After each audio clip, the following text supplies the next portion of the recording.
Menyediakan juga kesehatan bagi kami. Yang datang dengan sakit penyakit, aku berdoa Tuhan, kesembuhan sudah terjadi. Kami nggak usah tunggu sampai ibadah ini selesai, selagi pemberitaan firman Tuhan, kesembuhan terjadi atas tubuhmu. Dalam nama Yesus. Tuhan, kami sambut firman kebenaran. Seperti Maria, kami duduk di kaki Tuhan. Kami mau mendengarkan isi hati Tuhan. Dalam nama Yesus kami berdoa, kita sama-sama katakan, amin, amin, amin, amin, amin. Silakan duduk, shalom. Wow, saya terharu tadi liatin orang-orang naik motor untung udah gerimis ya. Tadi jam 5 kerasnya luar biasa. Oke, ada sebuah pelajaran sebenarnya ini banyak sekali kalau kita mau belajar dari kitab Kejadian sebenarnya. Kejadian itu salah satu kitab favorit saya karena banyak sekali rancangan awal Tuhan yang Tuhan berikan itu ada di kitab Kejadian. Seringkali kitab Kejadian itu dilihat hanya dari sisi historis saja sehingga akhirnya kita nggak paham bahwa di situ ada rancangan awal Tuhan buat manusia. Nah, masalahnya adalah waktu Yesus bangkit dari kematian, bukan sekedar dia memberikan keselamatan bagi kita, bukan sekedar dia mengubah posisi kita dan kita diadopsi jadi anaknya dia, diambil dari perbudakan dosa, bahkan diberikan hidup kekal. Dan itu yang seringkali memang kita ketahui, kita lupa bahwa semua rancangan awal Tuhan sejak awal itu dikembalikan ke dalam tangan manusia. Semuanya. Yang terjadi adalah manusia waktu awal ada di dalam hadirat Tuhan, itu yang terjadi juga hari ini. Pertama kali waktu manusia jatuh dalam dosa, manusia mengalami kematian. Kematian artinya kan dipisahkan dari hadirat Tuhan, kemudian roh terpisah dari tubuh, itu terjadi secara berkala, ada fase-fasenya. Waktu penebusan terjadi, Yesus pun terpisah dari Bapa di sorga, kemudian dia mati secara fisik juga, itu dia ngalami juga itu. Penebusan adalah A diganti A, B diganti B. Bahkan dia menjelma jadi manusia karena sebagai manusia dia bisa menebus dosa kita. Jadi itu pelajaran tersendiri lagi. Kenapa dia jadi manusia? Itu pelajaran apologet yang luar biasa sebenarnya. Dan kita perlu pahami setelah itu terjadi semuanya, hari ini hadirat Tuhan gak pernah ninggalin kita. Ya seringkali kita aja gak sadar. Tetapi itu semua dikembalikan. Jadi rancangan awal Tuhan dikembalikan ke dalam tangan manusia. Kan dahsyat. Luar biasa sebenarnya. Nah, rugi sekali kalau kita nggak belajar, rugi sekali kalau kita nggak tahu apa yang tertuang di dalamnya, dan akhirnya kalau kita nggak paham juga, akhirnya membahayakan diri kita juga. Membahayakan dalam arti bukannya berarti Tuhan ninggalin kita, dan bukan. Akhirnya kita nggak maksimal gitu loh. Kita akhirnya bingung dan lain sebagainya. Padahal rancangan awal itu sudah dibentuk sedemikian rupa sehingga Tuhan itu sudah memberikan jawaban justru juga kepada orang-orang ateis, agnostik dan lain sebagainya ya. Kita mulai dari Kejadian 1, saya nggak punya waktu untuk bahas semuanya, paling tidak mungkin ada 3 poin saja saya berikan malam hari ini. Kejadian 1 ayat 1 sampai 4 itu sesuatu yang sangat hebat sebenarnya. Dan kita sudah mungkin sering baca ayat-ayat ini. Coba lihat Kejadian 1 ayat 1. Pada mulanya Allah menciptakan langit dan bumi. Ini adalah sebuah kalimat yang sangat hebat. Di dalam sini ada 3 elemen sebenarnya. Pada mulanya bicara soal waktu, kemudian Allah menciptakan langit itu bicara soal ruang, kemudian Allah menciptakan bumi itu berbicara tentang sebuah hal yang kita bisa lihat atau kita bisa jamah. Tangible, sesuatu yang secara fisik ada. Waktu, ruang, dan materi, matter atau hal yang fisik yang kita bisa lihat. Ini harusnya sudah menjadi jawaban bagi orang-orang agnostik dan orang-orang ateis. Karena ini yang terjadi, siapa yang menciptakan ini? Ini terjadi di dalam sini. Pada awalnya Tuhan menciptakan langit dan bumi. Ya, waktu, ruang, dan kemudian ada sebuah benda atau sesuatu yang kita bisa lihat. Nah ini ada hubungannya satu sama yang lain, nggak bisa berdiri sendiri-sendiri. Jadi dengan ini aja udah bisa dibahas secara dalam sebenarnya ya. Kita nggak perdalam itulah. Yang penting kita ngerti dasarnya. Bumi belum berbentuk pada awalnya, kosong, gelap gulita, menutupi samudra raya. Roh Allah melayang-layang di atas permukaan air. Semuanya kosong, semuanya nggak ada. Kemudian mulailah terjadi sebuah ciptaan. Nah yang hebatnya adalah kreasi, ciptaan pada awalnya semua hanya dimulai dari sebuah perkataan. Sebuah firman. Dan ini didokumentasikan sama Yohanes.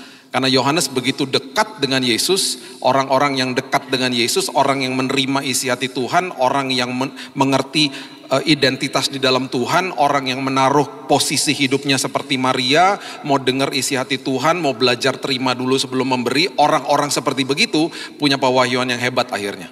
Makanya dia tulis kitab Yohanes tidak pernah dimulai dari kelahiran Yesus. Dia memiliki sebuah kitab Injil yang tidak sinoptik atau tidak serupa seperti Matius, Markus, dan Lukas. Dia tulis begini di Yohanes 1, pada mulanya adalah firman. Dan itu sebenarnya adalah ayat yang menggambarkan sebelum Kejadian 1 ayat 1 bahkan. Kok bisa orang seperti begitu dapat pewahyuan yang sedalam itu? Karena memang ada buktinya, nanti satu hari kita bahas lah, di hari Minggu kita bisa bahas tentang apa yang terjadi sama Yohanes. Dia satu-satunya murid yang tahu siapa yang akan menjual Yesus. Dia sangat dekat dengan Yesus, bahkan dia menyebut dirinya murid yang dikasihinya ketika dia tulis tentang dirinya di kitabnya dia. Satu-satunya murid yang tidak mati martir.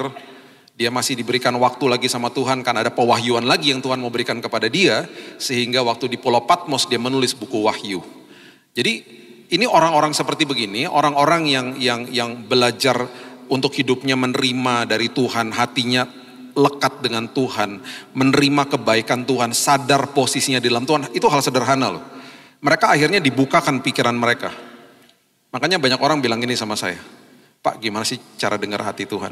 Gimana sih dapat pewahyuan dari Tuhan? Sederhana sebenarnya. Kamu bangun pagi, kamu mulai buat dirimu sadar bahwa Tuhan sangat sayang sama kamu. Sesederhana itu, mulai dari titik itu aja. Mulai dari titik, karena kekristenan itu dimulai dari titik menerima, bukan memberi. Kamu belajar terima aja tiap hari. Belajar terima aja, Tuhan tahu bahwa manusia itu susah untuk terima. Karena manusia terjebak di dalam ranah agama seringkali. Belajar terima aja. Setiap hari mulai sadar bahwa Tuhan tuh sayang sama saya. Kamu akhirnya hidupnya dipenuhi, hatimu dipenuhi dengan kasih Tuhan. Itu hal yang sederhana. Coba kamu ya, ambil postur itu dalam hidupmu setiap hari. Pelan-pelan nanti kamu baca firman pasti beda. Dan banyak yang datang kepada saya ngomong begitu. Teman-teman saya, terutama yang teman-teman dekat saya, mereka bilang gini, iya ya, kok jadi beda ya sekarang baca firman. Ketika apa itu terjadi? Ketika mereka bilang gini, ketika aku sadar bahwa dia tuh sayang banget sama aku ya. Bahwa aku tuh sebagai manusia disayang banget sampai setiap hari itu saya mau merasakan kebaikan Tuhan supaya hidup aku berkelimpahan di dalam sini. Nah pada awalnya semuanya dijadikan lewat firman. Sudah didokumentasikan sama Yohanes. Dikatakan begini, berfirmanlah Allah, jadilah terang, lalu terang itu jadi. Perhatikan ini baik-baik. Perkataan pertama Allah di dalam proses kreasi yang didokumentasikan di Alkitab. Perkataan pertama Allah di dalam proses kreasi yang didokumentasikan di Alkitab adalah kata, jadilah terang. Ketika kata keluar, kalimat keluar, otomatis telinga mendengar. Jadi kita bisa simpulkan pendengaran pertama Allah di dalam proses kreasi yang didokumentasikan di Alkitab adalah kata yang sama, jadilah terang. Amazing. Makanya apa? Iman timbul dari pendengaran akan firman Allah. Makanya hati-hati dengan mulutmu. Bahkan proses kreasi pun terjadi karena sebuah firman yang keluar. Coba kita lihat perjanjian baru Ibrani 1 ayat 3 mengatakan begini. Ibrani 1 ayat 3. Ia adalah cahaya kemuliaan Allah dan gambar wujud Allah. Dan menopang segala yang ada dengan firman-Nya yang penuh kekuasaan. Dan setelah ia selesai mengadakan penyucian dosa, ia duduk di sebelah kanan yang maha besar di tempat yang tinggi. Ini bicara soal Yesus. Bicara soal firman yang penuh dengan kuasa. Ingat, Yesus diutus. Yesus sudah ada sejak awalnya. Allah Tritunggal sudah ada. Makanya kalau orang berdebat bilang begini, kok Tuhan dilahirkan? Tuhan menjelma jadi manusia, prosesnya kelahiran. Dia diutus, berarti sebelum dia ada di dalam rahimnya Maria, dia sudah ada. Bisa gak?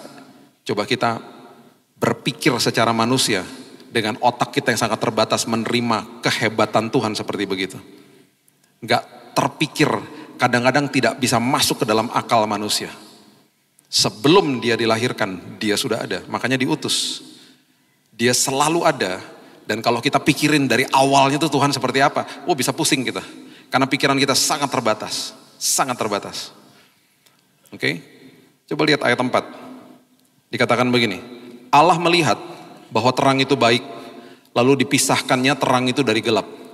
Allah melihat terang itu baik, berarti penglihatan pertama Allah di dalam proses kreasi yang didokumentasikan di Alkitab juga adalah terang. Terang itu baik, terang itu dipisahkan dari gelap. Nah sekarang perhatikan ini baik-baik.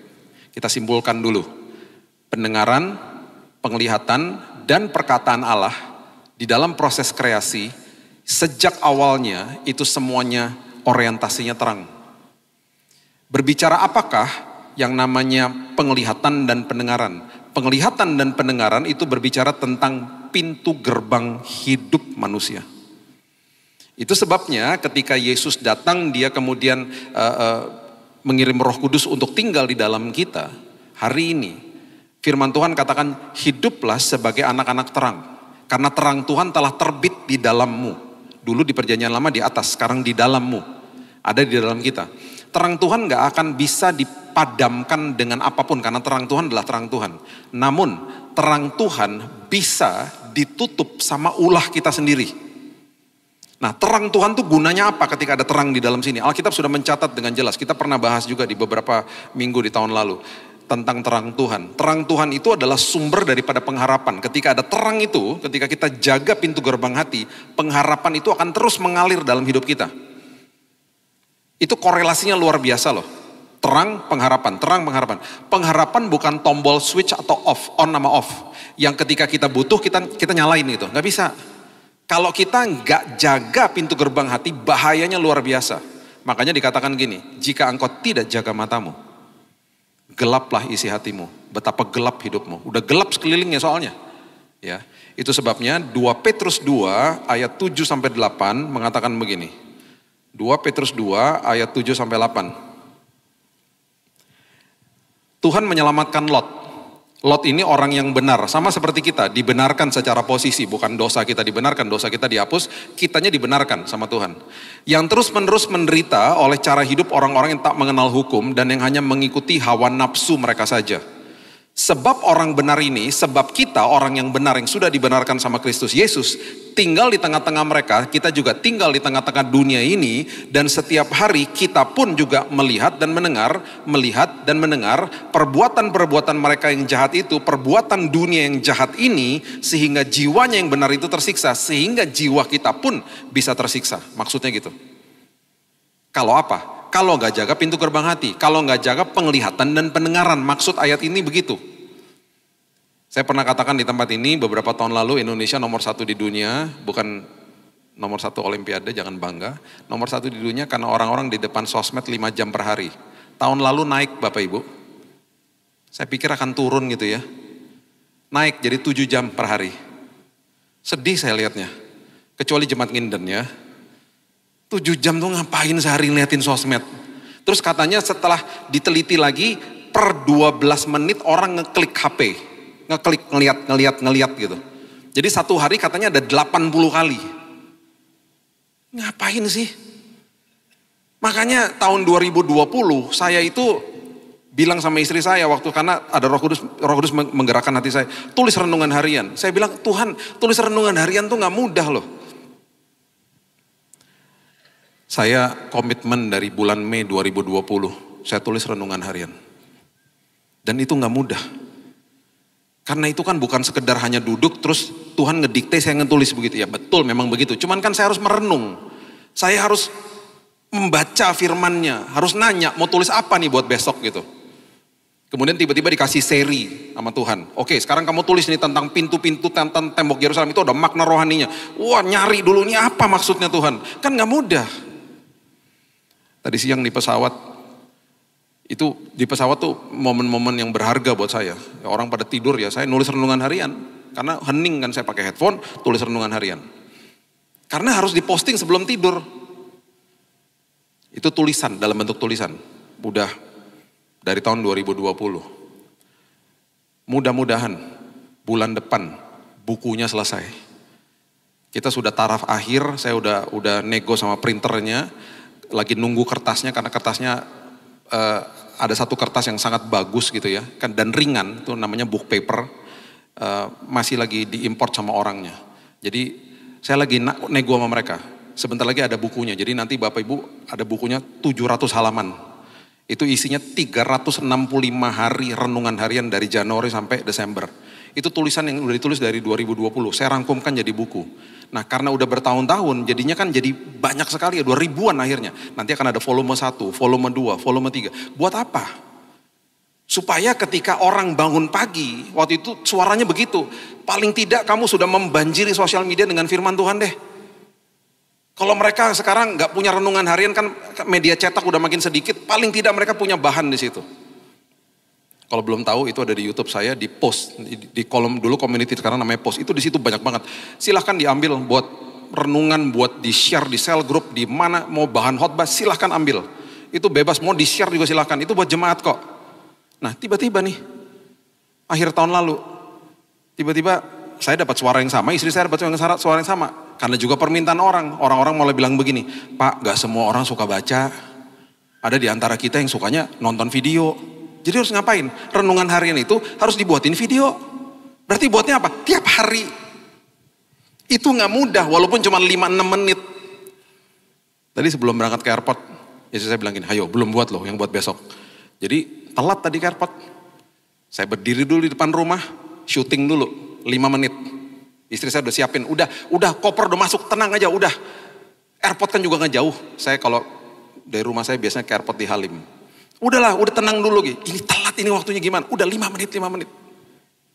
Dan itu gak mudah loh lakukan begitu tiap hari. Jadi saya komitmen gini, udahlah Tuhan gak apa-apa deh. Saya banjiri sosial media dengan firman Tuhan. Paling tidak orang bisa diberkati. Akhirnya saya dapat laporan-laporan yang membuat saya dapat afirmasi untuk saya terus semangat. Contoh, berapa tahun lalu ada orang ngomong begini, Pak saya mau bunuh diri loh Pak tadinya Pak. Tiba-tiba saya nonton video yang cuma semenit Pak, gak jadi Pak. Saya bertobat Pak, orang mau bunuh diri gak mungkin nonton khotbah 40 menit, mati duluan dia. Loncat duluan, ini lama banget sih khotbahnya, loncat dia langsung. Nonton yang semenit gak jadi. Ada lagi yang tadinya mau selingkuhan, mau pergi selingkuhan, udah di MRT, stasiun MRT katanya. Nonton video yang cuma semenit, gak jadi pergi ke selingkuhannya, bertobat. Nah kayak gitu-gitu kan ada yang ngedit, ada yang kerjain dan lain sebagainya. Untuk membanjiri sosial media, nah kita tuh punya platform. Kita punya mimbar maksud saya. Dulu kita nggak punya mimbar, sekarang kita punya mimbar, kita punya sosmed, kita paling tidak forward aja deh. Ayat firman Tuhan kalau nggak ada apa yang kita bisa forward lah firman Tuhan. Tulis aja, copy paste, masukin. Dan jangan pernah sedih kalau yang like cuma 1. Jangan-jangan yang like cuma 1 itu masuk sorga, terima Yesus gara-gara postingan kita. Kita nggak pernah tahu loh. Banjiri sosial media dengan firman Tuhan. Kemarin di zaman COVID, karena sosial media dipenuhi dengan khotbah dari gereja-gereja, yayasan kami mencatat 2.000 orang terima Yesus. 2.000 orang. Karena apa? Lihat khotbah-khotbah yang ada di dalam sosial media. Dan sampai hari ini kan gereja-gereja begitu. Gak kebendung akhirnya. Nah itu sebabnya ambillah peran seperti itu. Sekarang memberitakan Injil ke seluruh dunia kita bisa lakukan. Postingan kita bisa dibaca sampai seujung dunia juga bisa dibaca sebenarnya kan. Jadi kita udah punya mimbar gitu loh. Nah hati-hati dengan ini. Karena apa? Pintu gerbang hati kalau nggak dijaga, yang masuknya sampah, keluarnya sampah. Ketika semuanya yang masuk sampah, nanti ketika ada tekanan kayak spons aja gitu. Spons kalau dimasukin air, ketika ditekan diremes gitu ya keluarnya air lah. Itu sebabnya sangat bahaya, apa yang masuk itu menentukan apa yang keluar. Keluarnya lewat mana? Tindakan sama perkataan. Di saat-saat ada tekanan, ketika ditekan, diremes gitu ya, keluar aslinya semuanya. Jadi hati-hati dengan pintu gerbang hati. Karena apa? Memang sudah sejak awal, rancangan awal Tuhan, semuanya terang. Hati-hati, sortir apa yang masuk. Ya, ibu-ibu yang suka nonton drakor, nggak apa-apa nonton drakor. Ya, tapi sortir apa yang masuk. Nggak apa-apa.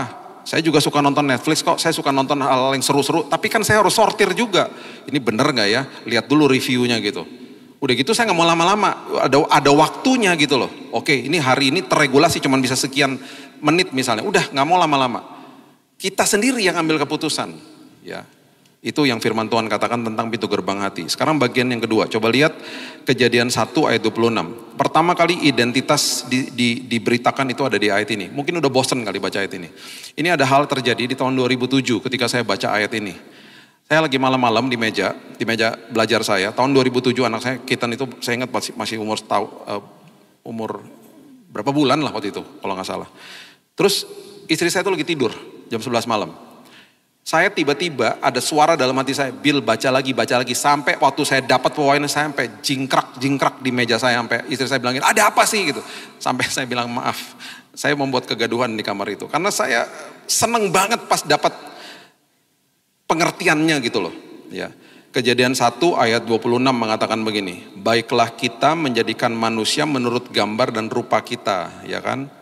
Supaya mereka berkuasa atas ikan-ikan di laut, burung-burung di udara, atas ternak, atas seluruh bumi, atas segala binatang melata yang merayap di bumi. Kata yang paling penting di ayat ini adalah kata supaya. Jadi itu kata sambung, therefore, oleh sebab itu. Maksudnya kalau kita nggak lakukan bagian yang pertama, kita nggak bisa lakukan bagian yang kedua. Makanya ada kata sambung itu, supaya. Ingat, bumi diberikan kepada manusia. Bumi diberikan kepada manusia, manusia punya otoritas penuh di dalamnya. Sangat disayangkan bumi ini diberikan kepada iblis sama manusia ketika manusia jatuh. Nah, pada awalnya dikatakan begini, baiklah kita menjadikan manusia menurut gambar dan rupa kita. Itu adalah identitas. Identitas ini kalau dibahas, wah luar biasa sebenarnya.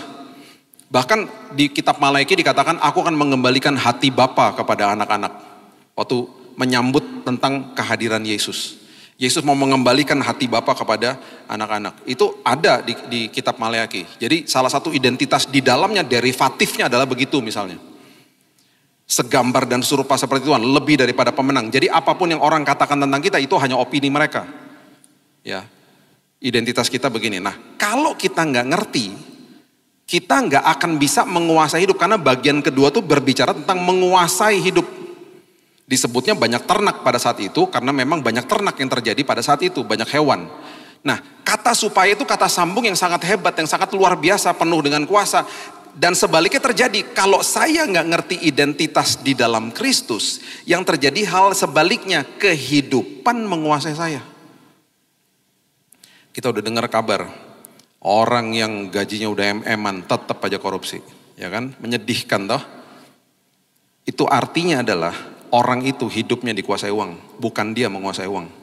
Kalau uang bisa bicara sama kita, uang kan ngomong begini sama kita, kamu aja jadi bosnya, jangan saya. Bahaya kalau saya jadi bosnya. Itu baru baru satu aspek tuh. Akhirnya apa? Karena nggak bisa menguasai keuangan, akhirnya apa? Nggak pernah ada rasa syukur, apapun selalu habis.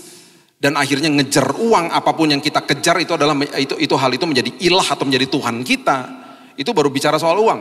Belum lagi kalau kita bicara tentang keterikatan tentang apapun dalam hidup ini. Berarti apapun yang kita terikat dengan hal itu menguasai kita. Banyak orang masih nggak bisa lepas dari rokok misalnya. 1 bungkus, 2 bungkus, 3 bungkus, 4 bungkus sehari. Berarti tembakau menguasai dia. Sesederhana itu. Akhirnya apa? Saya nggak bisa menguasai kehidupan. Akhirnya kehidupan menguasai saya. Cuman gara-gara hal sederhana. Identitasnya dia tidak ngerti di dalam Tuhan. Nah, ini yang waktu saya lagi baca, tiba-tiba malam hari itu di jam 11 malam Roh Kudus bilang gini, coba mundur dikit Bill bacanya, pelan-pelan bacanya. Saya dituntun ke ayat 11, coba lihat ya ayat 11 ya. Nanti kita balik lagi coba. Coba lihat ayat 11. Ayat 11 bilang begini, berfirmanlah Allah, hendaklah tanah menumbuhkan tunas-tunas muda, tumbuh-tumbuhan yang berbiji, segala jenis pohon buah-buahan yang menghasilkan buah yang berbiji, supaya ada tumbuh-tumbuhan di bumi dan jadilah demikian.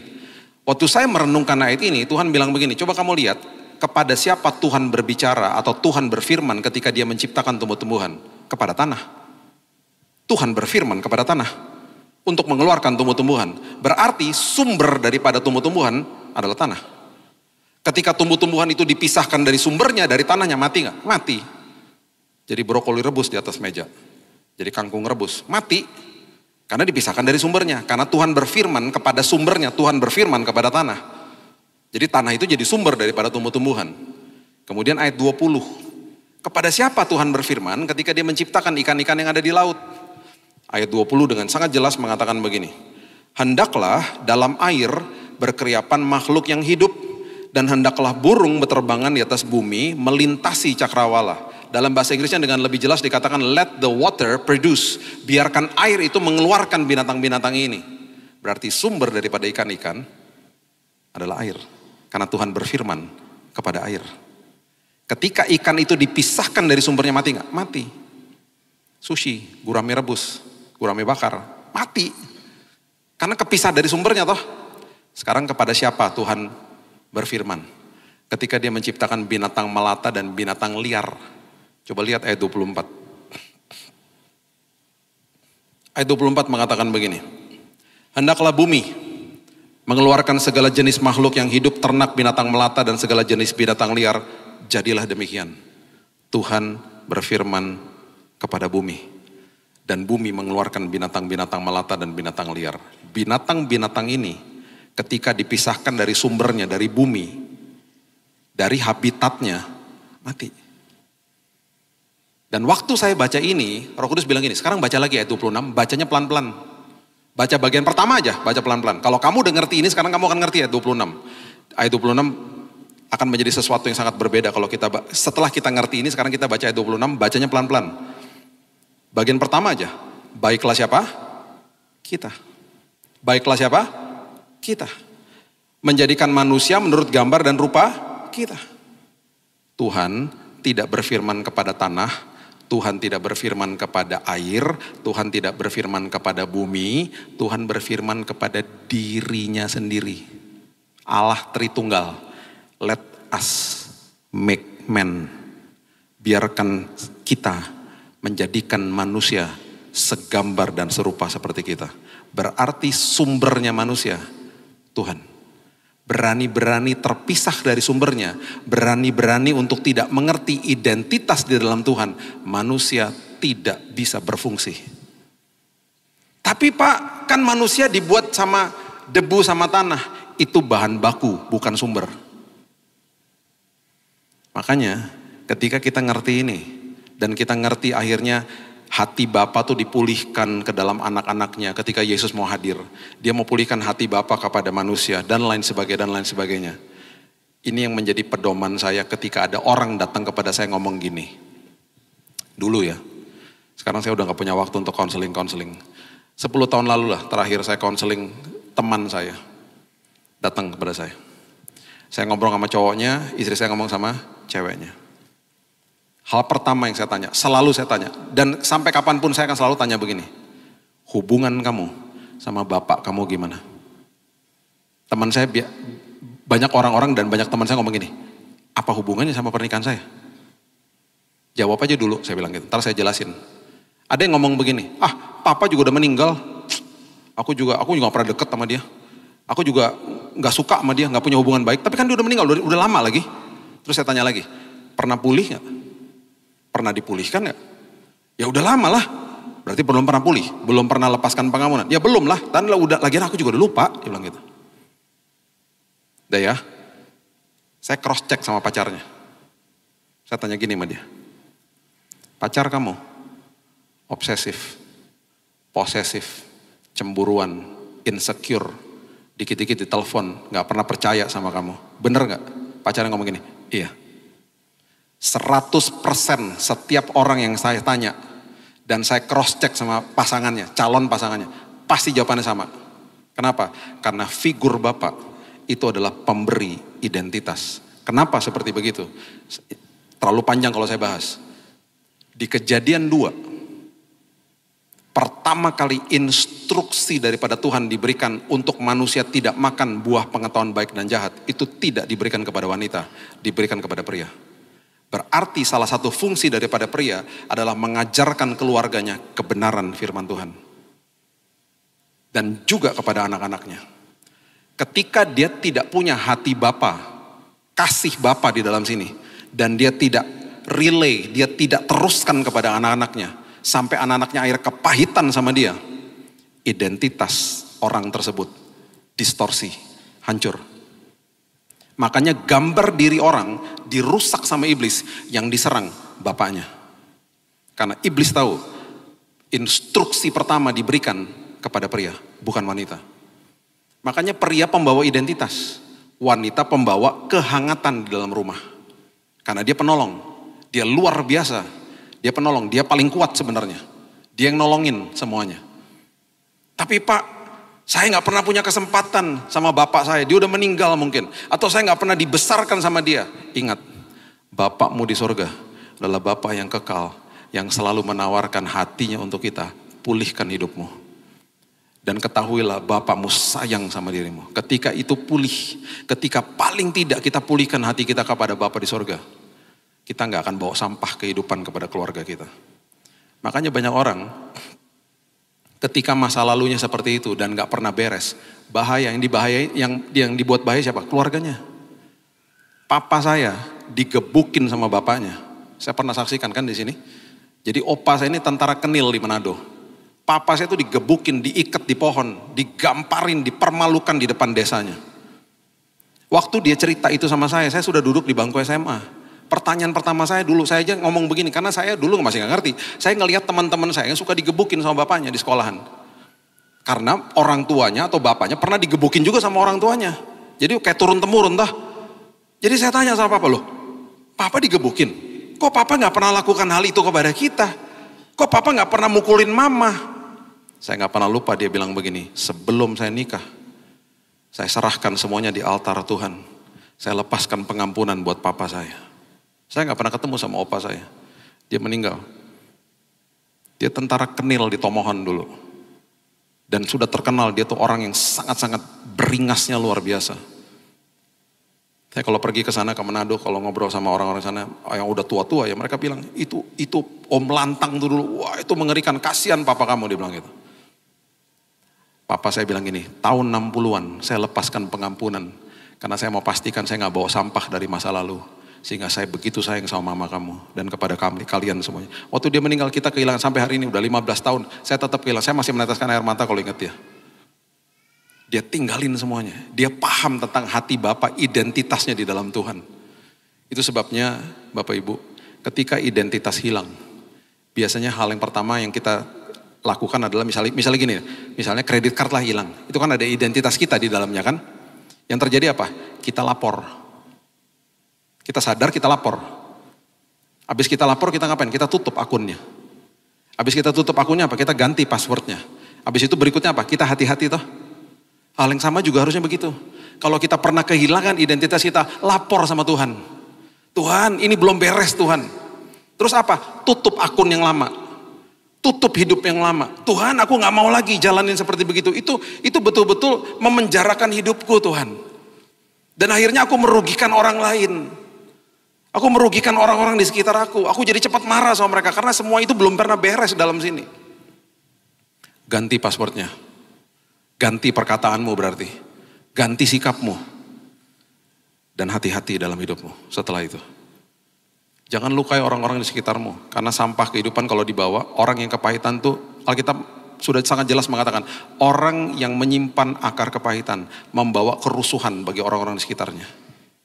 Yang dirusak identitas. Makanya ayat-ayat ini dari yang tadi kita baca tentang pintu gerbang hati, tentang identitas, gak pernah bisa digagalkan sama iblis, tetapi didistorsi sama iblis. Dideviasi sama iblis.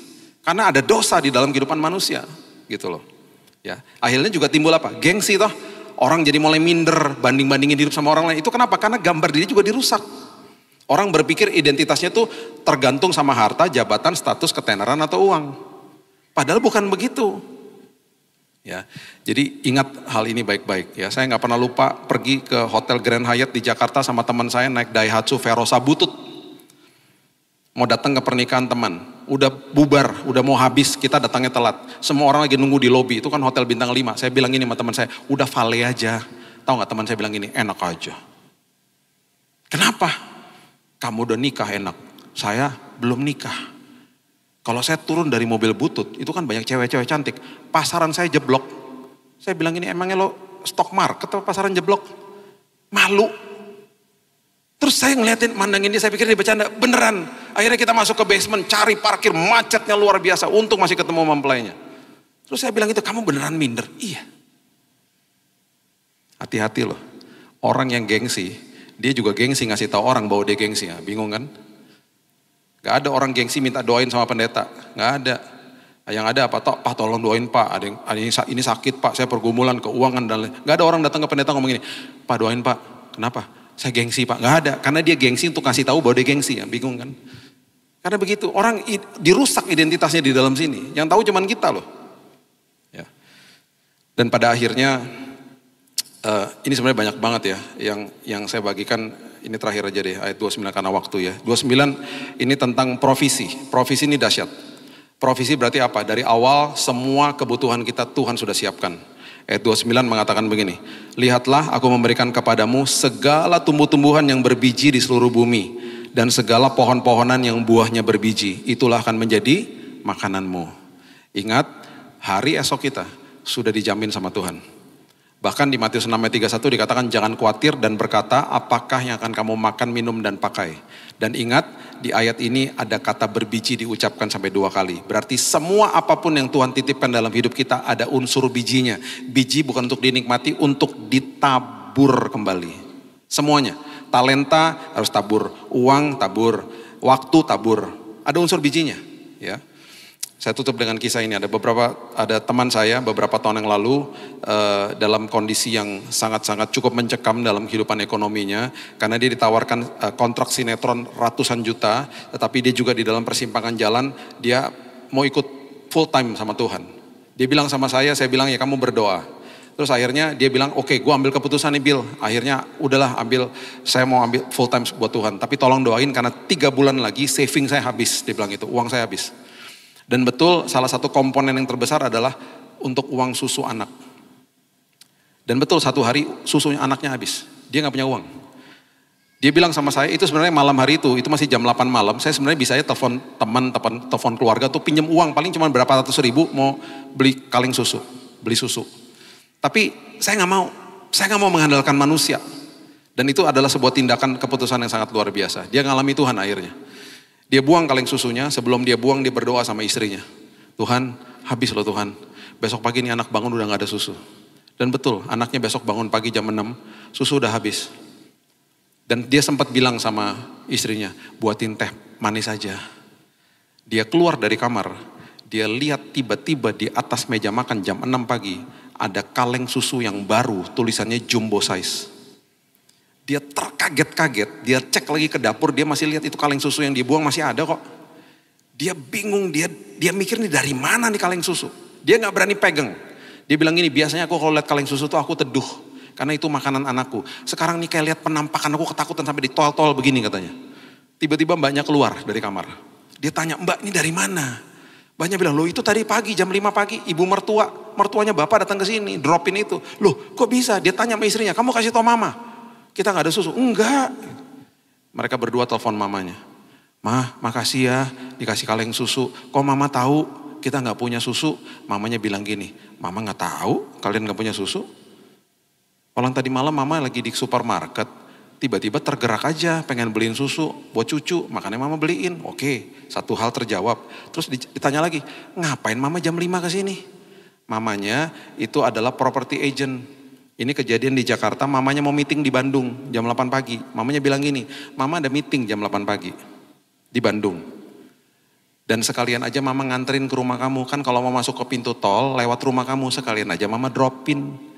Tuhan tidak pernah telat. Tidak pernah telat. Itu Tuhan. Itu sebabnya semua provisinya Tuhan sudah ditulis di rancangan awal. Jadi rancangan awal tuh hebat banget. Jadi ketika kita sudah terima kuasa kebangkitan hari ini, paling tidak yang kita belajar hari ini, jaga pintu gerbang hati. Itu akan menyelamatkan kehidupan kita. Kita gak jadi orang yang stres. Isi hidupmu dengan firman kebenaran. Regulasi apa yang kau lihat dan kau dengar. Hati-hati, makin parah soalnya dunia ini. Yang kedua, ngertilah identitasmu di dalam Tuhan. Selalu katakan kepada dirimu, aku adalah orang yang lebih daripada pemenang. Aku hebat di dalam Tuhan. Kalau engkau belum beres sama ayahmu, bereskan. Kalau ayahmu masih ada, lepaskan pengampunan buat dia. Lakukan itu. Kalau dia sudah gak ada, lepaskan pengampunan. Jadikan Bapa di sorga Bapamu yang luar biasa. Pulihkan hidupmu. Dan ingat, hari esokmu sudah dijamin sama Tuhan. Gak usah takut. Dan ingat, ada unsur bijinya loh. Senantiasa harus ditabur, belajar nabur dalam kebenaran firman. Oke? Berikan tepuk tangan kita untuk Tuhan kita.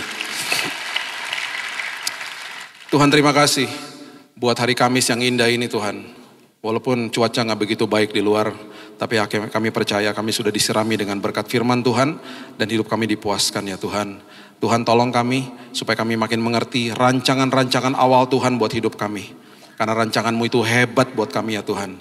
Tolong kami supaya kami jaga pintu gerbang hati kami, supaya kami tidak terpengaruh dengan kegelapan dunia ini, supaya hati kami, terang Tuhan yang ada di dalam kami tetap dijaga. Karena terang itu akan menimbulkan pengharapan ketika ada sebuah masalah yang terjadi dalam hidup kami. Tuhan tolong kami supaya kami makin mengerti identitas kami di dalam Tuhan. Kami ini serupa dan segambar seperti Tuhan. Dan itu sebabnya Engkau adalah sumber kehidupan kami. Kami gak mau terlepas dari sumbernya. Kalau kami terlepas dari sumbernya, kami gak bisa berfungsi Tuhan. Kami jadi orang yang cepat marah, jadi orang yang akhirnya cepat tersinggung, asumsi dan lain sebagainya. Pulihkan hidup kami. Dan kami mau sadar hari ini, bahwa provisi Tuhan buat kami, itu selalu tepat waktu. Engkau tidak pernah tinggalin kami Tuhan. Mungkin hari ini kami dalam sebuah kebutuhan. Kami di dalam sebuah tekanan. Aku berdoa Tuhan, ada pintu yang akan dibukakan bagi anak-anak-Mu. Dan justru di dalam kondisi seperti itu mereka akhirnya mempunyai kehidupan yang penuh dengan kesaksian. Karena mereka mengalami Yesus. Meteraikan firman ini karena kami juga sudah dimeteraikan sama Roh Kudus. Hanya di dalam nama Tuhan Yesus kami berdoa dan mengucap syukur. Kita sama-sama katakan, amin. Tuhan berkati.